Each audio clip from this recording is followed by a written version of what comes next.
अरावली की नई परिभाषा के बाद अब जो अधिवक्ता हैं वह भी अरावली को बचाने के लिए सड़कों पर हैं। हमारे साथ बातचीत करने के लिए वरिष्ठ अधिवक्ता हैं। सर, क्या नई परिभाषा अरावली को लेकर दी गई है जिससे अधिवक्ताओं में इतना रोष है? अरावली की नई परिभाषा है कि 100 मीटर के दायरे तक नीचे से 100 मीटर की ऊंचाई तक सुप्रीम कोर्ट ने उनको पहाड़ी नहीं माना है, जो कि निंदनीय है। जिसका पर विचार करना अति आवश्यक है। हम न्यायालय के निर्णय पर कोई टिप्पणी नहीं कर रहे, परंतु जो वास्तविकता है वो ये है कि 100 मीटर तक की पहाड़ी को अगर क्राइटेरिया रखा जाएगा तो हमारा जलवायु समाप्त, हमारी झीलें समाप्त, हमारा वातावरण समाप्त, हमारा जंगल जमीन का जो अधिकार है वो समाप्त, हमारा जो आदिवासी है वो समाप्त। तो कहाँ जाकर हम रुकेंगे? और जो रेगिस्तान जो आ रहा है वो रुकेगा। कई तूफान रुके हैं और बारिश भी होती है तो अरावली के कारण होती है। आज जो ग्रीनरी है, जो उदयपुर जो ग्रीनरी के नाम पे विख्यात है, वो ग्रीनरी समाप्त हो जाएगी तो अरावली कहाँ बचेगा? सर, जिस तरह से जो वन मंत्री है जिन्होंने भी कहा कि इस तरह से पहाड़ियाँ नहीं कटेगी, जो अवैध खनन है उसको रोका जाएगा। केवल मात्र उन्होंने अपने हिसाब से कक्ष में बैठकर निर्णय लिया है। जो वास्तव में फॉरेस्ट डिपार्टमेंट के जो ऑफिसर है वो और हमारे जो केंद्र अपने कौन से अपने है ना संभागी स्तर के जो अधिकारी हैं, उनमें जो फॉरेस्ट के जो व्यक्तित्व हैं उनके द्वारा जो ये दिया गया है बिना सोचे समझे, बिना कारण के, ये इससे लगता है राज्य सरकार और केंद्र सरकार से दबाव में आकर के या फिर जो उद्योगपति हैं जिनको लाभ पहुंचाने के लिए ये दिया गया स्पष्ट सामने दिख रहा है। ये कतिपय व्यक्तित्व, कतिपय व्यापारी इससे लाभ प्राप्त करना चाहते हैं, इसलिए ये सुप्रीम कोर्ट के सामने गलत तथ्य प्रस्तुत करके ये आदेश कराया गया है।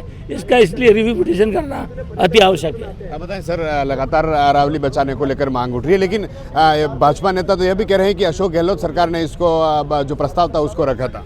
देखो, हमने अभी गहराई से पता नहीं किया कि क्या किसने क्या रखा था। एक डिपार्टमेंट किसी अशोक गहलोत से, वसुंधरा से नहीं चलता है। एक डिपार्टमेंट फॉरेस्ट डिपार्टमेंट है। फॉरेस्ट डिपार्टमेंट की अपनी एक पॉलिसी होती है, उस पॉलिसी को बना करके चलता। अरावली क्या है?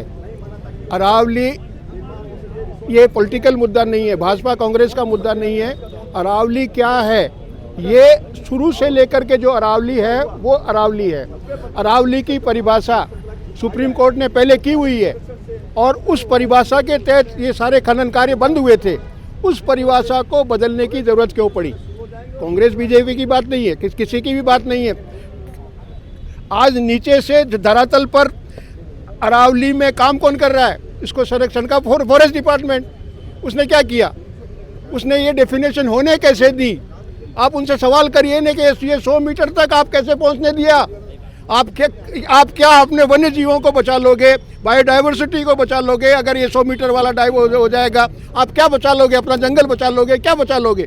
तो ये जो कर्मचारी हैं, अधिकारी हैं, ये लॉबी से खेल रहे हैं। पॉलिटिकल पार्टियों का मुद्दा नहीं है। पॉलिटिकल पार्टियों से परे हट करके, क्योंकि ब्यूरोक्रेसी नहीं बदलती। आज कलेक्टर है, कल एक कलेक्टर था, राज बदलने के बाद भी 2 साल तक वो कलेक्टर साहब यहाँ रहे कि नहीं रहे? तो वो उनको पता नहीं क्या कलेक्ट्रेट में क्या हो रहा है। कानून बदल गया क्या? फॉरेस्ट का कानून बदल गया, लैंड रेवेन्यू एक्ट बदल गया, टीनेंसी एक्ट बदल गया, कोई कानून नहीं बदला। तो इन ब्यूरोक्रेट्स ने को ये चाहिए था, जिसकी कमेटी बनाई, मंत्रियों की कमेटी नहीं बनाई। उन यादव साहब को मेरे ख्याल से मिसफीड किया उन्होंने, उनको मिसफीड किया कि हमने कुछ नहीं किया। बाकी बहुत बड़ा ब्लंडर फॉरेस्ट डिपार्टमेंट ने ये 100 मीटर के ऊंचाई का वाला जो किया है, बहुत बड़ा ब्लंडर है और इस ब्लंडर को तो उनको दुरुस्त करना ही पड़ेगा, लड़ाई कितनी भी लड़नी पड़े। अध्यक्ष हैं आप, क्या अधिवक्ता अब आगे क्या करने वाले हैं? क्योंकि एक अरावली बचाने को लेकर सब सड़कों पर हैं। माननीय उच्चतम न्यायालय द्वारा जो निर्णय पारित किया गया और जिसमें अरावली की जो डेफिनेशन 100 मीटर के दायरे तक की जो तय की गई, हाइट तक, ऊंचाई तक, उससे हमारे यहाँ पहले भी माननीय उच्च न्यायालय द्वारा Abdul Rahman versus state of Rajasthan, Anil Mehta versus state of Rajasthan और इवन यहाँ पर यूडीए जो है वो 15 डिग्री तक की ही अनुमति देता है पहाड़ी खोदने की। अब 15 डिग्री से 100 मीटर तक के दायरे में अगर देखा जाएगा तो 90% अरावली की जो पहाड़ियाँ हैं उनके दोहन की पूर्ण संभावना है। ऐसी स्थिति में हम जो उदयपुर बार एसोसिएशन के जो सदस्यगण हैं जो इस अरावल प्रदेश में ही रहते हैं और ये हमारी नैतिक और कानूनी जिम्मेदारी है कि हम इस अरावली श्रृंखला को बचाएं। ऐसी स्थिति में हमने रिव्यू पिटीशन के लिए माननीय राष्ट्रपति जी को एक ज्ञापन आज दिया है, जिसके तहत सरकार से और हम निवेदन कर रहे हैं कि अरावली की जो डेफिनेशन तय की गई इसमें रिव्यू पिटीशन लगाए, ताकि ये पहाड़ी अगर संरक्षित रहेगी तो यहाँ का जनजीवन, आदिवासी बाहुल्य और पशु पक्षी, आज देख रहे हैं कि रोज़ हमारे सिटी के अंदर चीते और कई जंगली जानवर यहाँ आ रहे हैं। तो ऐसी स्थिति में जब जंगल ही नहीं बचेंगे तो वो कहाँ जाएंगे।